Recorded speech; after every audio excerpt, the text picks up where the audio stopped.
India's largest e-commerce players, Flipkart, has kicked off its courier service today, a move that will help expand revenue streams for Flipkart and also pit it directly against the likes of DTDC. We caught up with Ekart's Amitesh Jha hours after it launched its service in Bengaluru. Listen to this conversation. Ekart is our first C2C or a consumer service from the Ekart stable. We have done mostly B2C till now.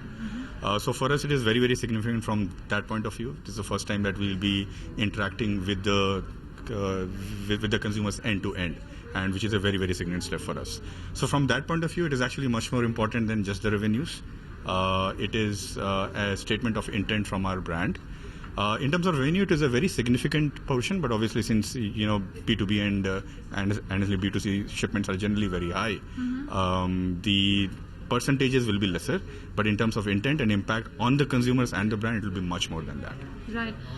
In terms of the number of cities you will be touching, your targets in the medium term, take us through that. Sure. So we have launched Ekart Courier in Bangalore right now. In fact, this is the first day of operations for us. We will be in the next 1.5 months. We will be opening pickup operations in 8 to 10 cities. This will actually cover all the metros and the top cities that we are aware of. By September, we will be in at least 50 cities, if not more, which will actually cover a lot of the other cities, or at least all the tier 1 cities which are there. In terms of the thought process that went into this, take us through, when you really thought that you can really leverage the Ekart network, throw it open to businesses, consumers. What really went into the whole thought process? When we did the test marketing with our few consumers that we chose, first thing they said, what took you so long? Why did it take you so long for it to get started?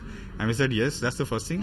The second thing is that a lot of them came back and said, the reason why we don't ship a lot of items across the board, and the reason why we also buy a lot of items, so what they do is they buy on Flipkart, then they ship out across to a lot of actually other locations as well. And when you ask why, we said, we want somebody who's very, very reliable, whom we can trust for even high value items, packages. So if you look at the courier industry right now, most of that is envelopes, papers basically. Right. So what a lot of customers told that we do a lot of hand carry, which is that we look for relatives or neighbors who are going to travel to that particular city before they start, and then ask them to can you please ship it to my son, or deliver to my son, and all of that.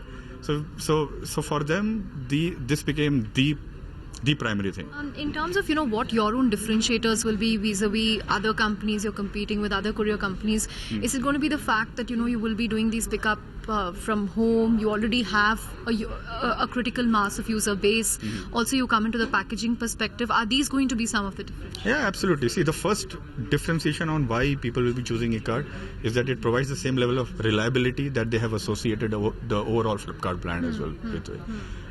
The second reason is the convenience. There is no courier company that does reliable door-to-door pickup and delivery as of now in India.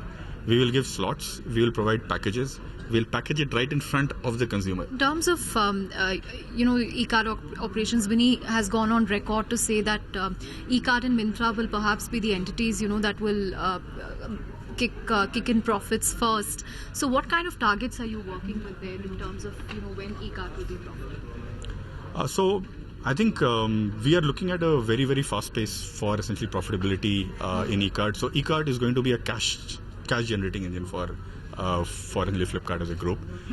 We are looking at ensuring that we at least get 30 to 40% of external revenues to come by the end of this year.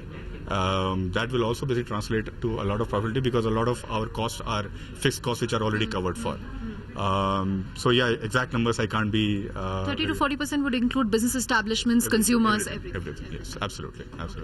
And so far, I think Flipkart has infused some 800 crore into this entity. Will your capital requirements be that huge going forward now that you have found other streams of revenue? How is it going to pan out? Your own requirements. See, the capital requirement that whatever comes for Ekart is for the capability that we build. It's not necessary for any service that we are. So we are a very capability-led organization. So you're really leveraging your existing network for this. Take us through, the number of people you have now to do these deliveries, and what kind of ramp up will this require as the needs go up?